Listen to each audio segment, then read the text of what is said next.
Moshe Dayan, Yitzhak Rabin, Uzi Narkis, autant de noms associés à la victoire militaire israélienne en 67. Mais si je vous disais que le roi du Maroc, Hassan II, avait aussi contribué à la victoire éclair de l'État hébreu. Info, Intox, Johanna Binder, bonsoir. Bonsoir. Alors, est-ce que Israël a effectivement gagné cette guerre de 67 grâce à l'aide du Maroc? Eh bien, sans le Maroc, Israël n'aurait peut-être pas gagné la guerre des 6 jours. Alors, tout commence en 1965, on est 2 ans avant que débute la guerre des 6 jours. Les grands leaders du monde arabe se retrouvent à Casablanca. C'est le 3e grand sommet de la Ligue arabe. Alors, vous vous en doutez, le Mossad ne fait pas partie de la liste officielle des invités, mais il est là et il va recueillir des informations cruciales.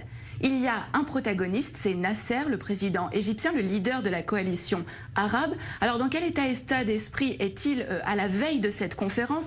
Il déclare à Assouan en février: l'année 1965 est la plus dangereuse des années de la lutte arabe.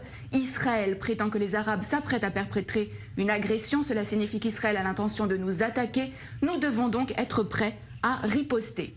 En septembre, donc quelques mois après, a lieu ce sommet de la plus haute importance. À l'ordre du jour, l'état des forces armées des pays de la Ligue arabe, avec cette question: sont-ils prêts à faire la guerre contre Israël? L'autre homme clé de cette histoire, c'est Hassan II, le roi du Maroc. Il va permettre aux renseignements israéliens de connaître ses ennemis. Et c'est à ce moment-là que le Mossad va donc entrer en action. Oui, absolument. Le Mossad va donc préparer cette opération en amont de la conférence. Plusieurs jours avant, une équipe du Shin Bet et du Mossad, il s'appelle à Tsiporim, donc les oiseaux, vont occuper le dernier étage du très luxueux hôtel à Casablanca où sont attendus les dirigeants arabes et où va aussi avoir lieu la conférence.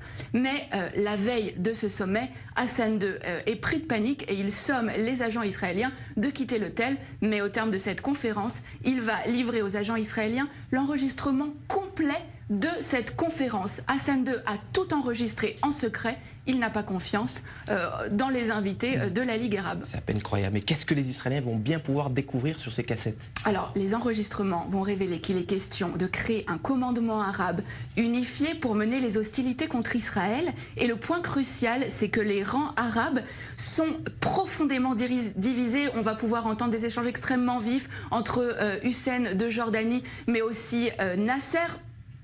Et alors, ce qui est vraiment important, c'est que les nations arabes vont vraiment révéler leurs faiblesses. Elles ne sont absolument pas préparées pour une guerre contre Israël. Et c'est vraiment sur la base de ces informations-là que Tsahal va lancer les premières opérations de la guerre des 6 jours en 67. Alors voilà un dirigeant arabe sunnite qui est censé être solidaire de ses homologues arabes. Pourquoi Hassan II a-t-il fait ce choix? Qu'est-ce qui l'a motivé? Alors, ce qu'il faut savoir, c'est qu'avant déjà ce sommet, le Maroc et Israël entretenaient déjà des relations stratégiques. Hassan II avait accepté que des juifs marocains émigrent vers Israël, en échange de quoi Israël fournissait une aide logistique au Maroc, notamment en formant ses militaires.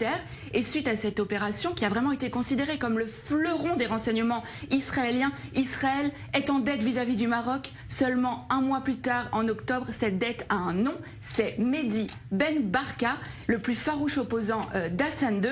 Le Mossad participe à l'opération Baba Batra. L'objectif, c'est faire disparaître absolument Ben Barka, Baba Batra aux initiales donc de Ben Barka, mais c'est aussi le nom d'un traité du Talmud. Le Maroc a donc été un allié indispensable à Israël dans la guerre des 6 jours, même si, on le voit bien, aucun cadeau n'est gratuit.